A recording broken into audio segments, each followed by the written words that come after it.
fellow carbon-based bipeds. I am Scott Rose, and you are watching Explosions and Stuff. Today, for Top 10 on the 10th, I'll be covering my top 10 actors who stole the show. But first, a word from our sponsors.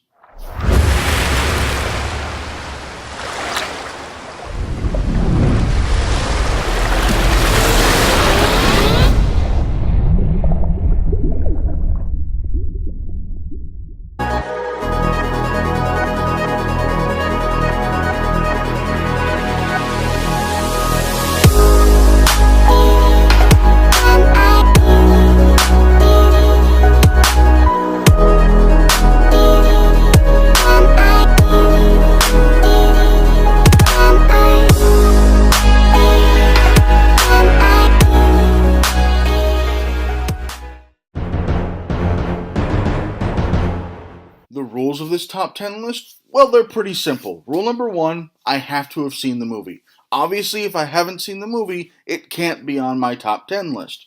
Rule number 2, we're talking no lead actors here, only people who are in supporting roles, because let's be honest, the lead actors are supposed to be the show. It's kind of hard to steal the show when you are the show. Rule number 3, only one movie per person. So if someone stole the show in 2 movies, they can't be on the list twice. They can only be on the list once. And rule number 4, because of the nature of my YouTube channel, we're only going with action movies here. So no non-action movies will be on this list. Coming in at number 10, we have John Mann from Turbulence 3. Now, the reason why this one's so low on this list is because it could be argued that he was the lead actor in the movie. I don't consider him the lead actor, though, so I'm going to count it. And he just did a fantastic job as Slade Craven in Turbulence 3. He was like a Marilyn Manson ripoff. He was the one who was trapped on the plane, and, everything was revolving around him on the plane. People were trying to kill him because they thought he was a false prophet of Satan and stuff, and they were trying to crash his plane and stuff, and it was just fantastic and exciting, and he's the reason you're going to watch that movie. I mean, yeah, the lead character, who's this computer hacker called Nick or something like that, he did a good job, but really, Slade Craven was the reason you watched that movie. He was just fantastic and entertaining as hell, and John Mann did an amazing job in the role and was fantastic playing Slade Craven, and that's why he comes in at number 10. Coming in at number 9, we have Johnny Knoxville from The Last Stand. Yes, in this movie, he was kind of a comic relief, which is what Johnny Knoxville is kind of best as. He's not a very good leading man, but as a comic relief, he's very entertaining. He's very fun to watch. He spent most of this movie wearing a bathrobe and an army helmet and shooting guns and stuff. It was fantastic and entertaining, and I honestly think he just ad-libbed most of his lines, and they didn't really give him a script. They're like, here's the general idea of what you want to do. Go have fun. That's what I think they did with Johnny Knoxville in this movie, because that's what it looks like, and that's what it sounds like, and it's so entertaining and fun to watch. He's easily the most fun character in the movie, the most entertaining character in the movie. Yes, he's not a serious character, but he's not supposed to be. He did a fantastic job. He was entertaining as hell, and he absolutely stole the show in The Last Stand, and that's why Johnny Knoxville comes in at number 9. Coming in at number 8, we have Andrew Bronowski from Street Fighter. Now, for those of you who don't know, he played Zangief in this movie, and oh my god, was Zangief the most entertaining character in the movie. He was so much fun to watch, and he was just this lovable idiot, even though he was a bad guy. He was one of the main villains of the movie, and he was still so much fun to watch. He was still so entertaining, because he was an idiot. I mean, he was stupid. Like, this truck full of bombs was coming at him, and he was watching it on his security TV, and he was like, quick, change the channel, expecting that to save everybody's lives. It was so much fun to watch. Easily the most entertaining character from the movie. I mean, yeah, Raul Julia did a good job too, but Andrew Bronowski blew it out of the water. He stole the show. He was so entertaining. He was easily the most entertaining character from this movie. And oh my god, was it just so much fun to watch him in the role. It was such a fantastic time. I know I'm kind of repeating myself and just saying the same things over and over again here, but it's just so true. He was absolutely fantastic.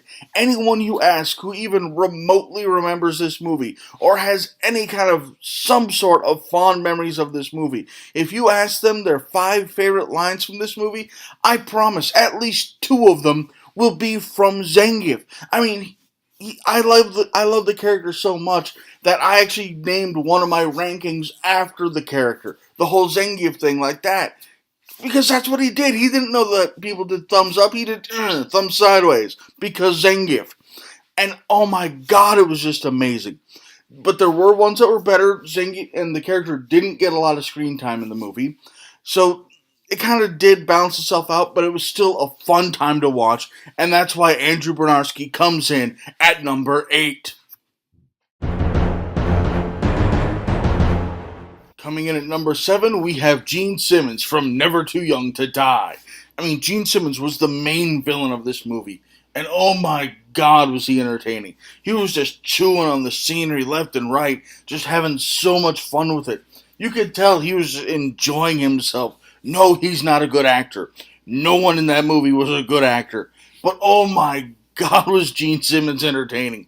It was just so much fun to watch him in this movie that didn't really know what it was. But he was just sitting there tearing up the scenery, just gnawing on it, and it was just so much cheese. I mean, it was one of the cheesiest things I'd ever seen in my life, and he was having so much fun, and that's why it was entertaining.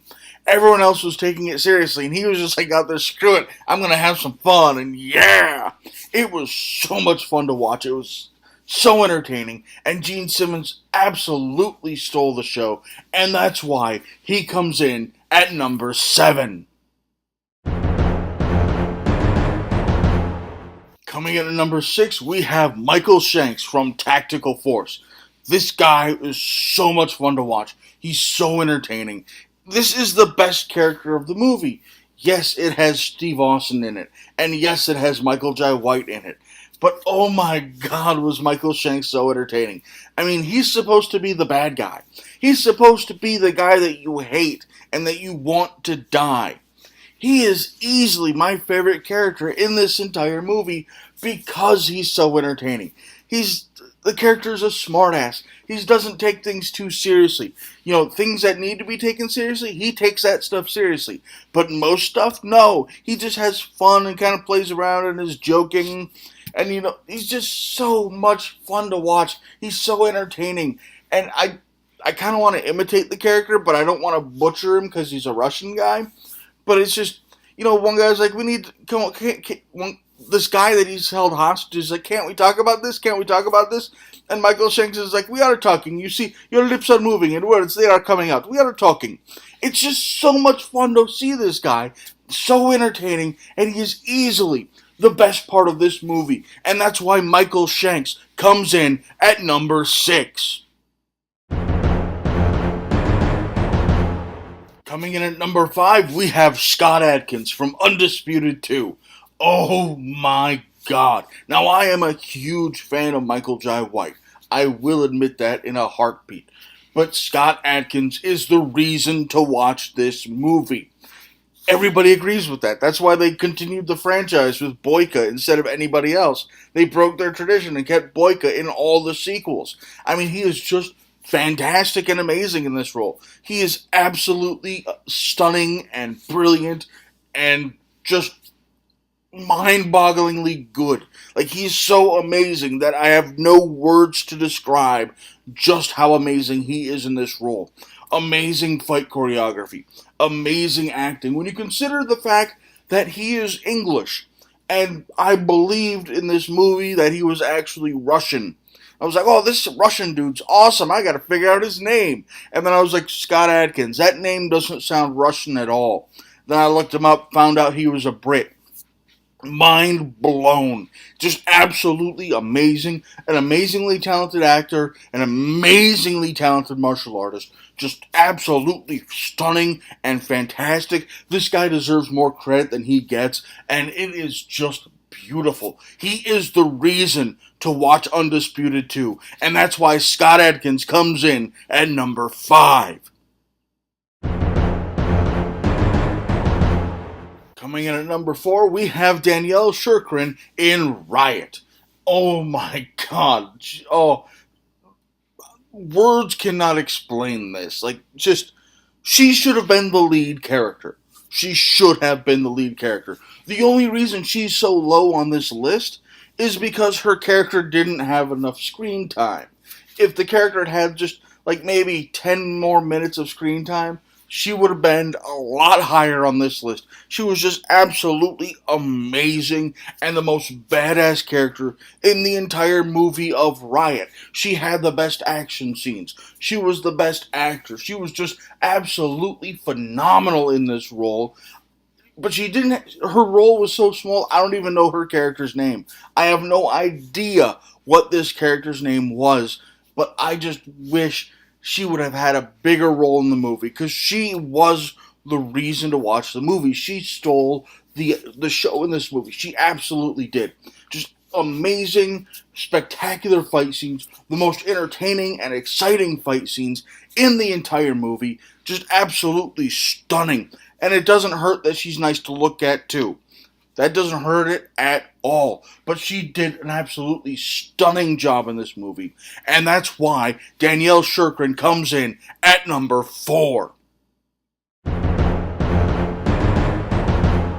Coming in at number 3, we have Nick Principie from the Sinister Squad.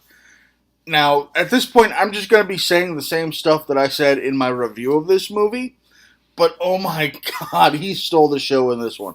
You know, he took the character of Death, and instead of making him some serious, evil overlord type guy, he just had fun with it. He turned him into a sarcastic asshole that was insanely entertaining and so much fun to watch. It was the most entertaining character in the movie, in my opinion. I absolutely loved this role and this portrayal of Death.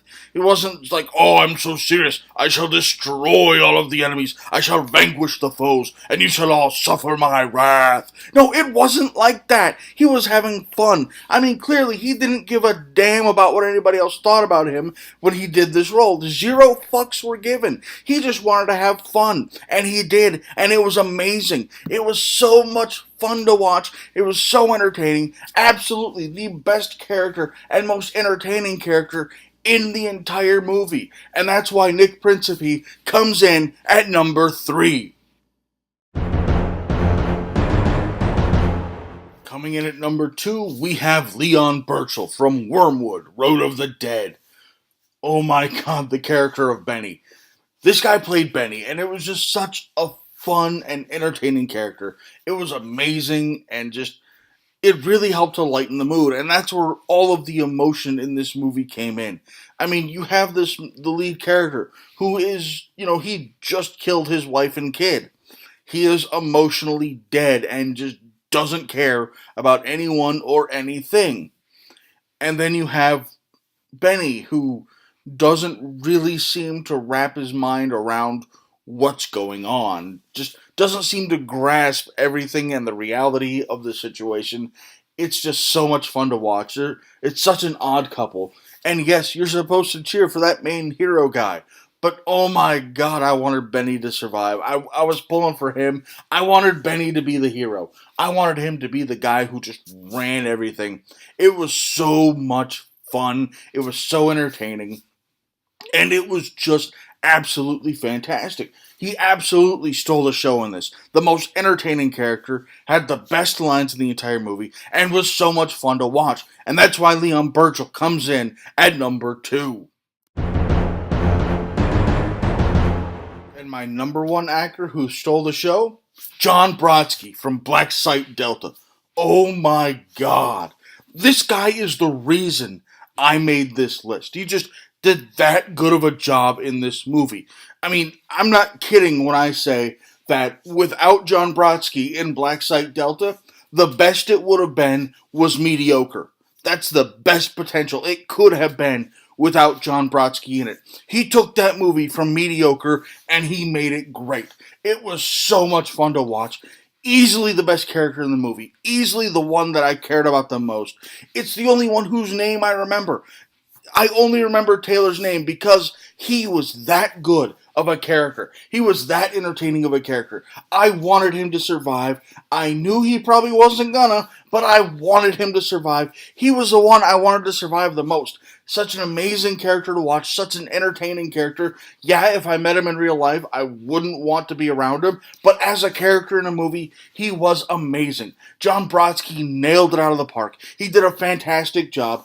I gotta admit, I don't know if he's still working as an actor, but if he is, filmmakers out there need to hire him. He needs to get more work, not because, he's just an amazing actor. He does a fantastic job, and people need to see him. He needs to be able to reach his full potential. He is an amazing actor. He did an amazing job in this movie. He has so much potential. Hire him. Give him more roles. He will make your movies fantastic. I don't know him. I've never met him. I have no association with him. But he did a fantastic, amazing job and saved Black Site Delta. And that's why he comes in at number 1. Thanks for watching. If you enjoyed this video, please feel free to like it and subscribe to my channel for new action movie reviews posted every week and top 10 lists posted on the 10th of every month. Also, if you have any recommendations for things you would like me to cover in the future, please leave them in the comments below and follow us on Twitter at explosions_TV. Thank you and have a nice day.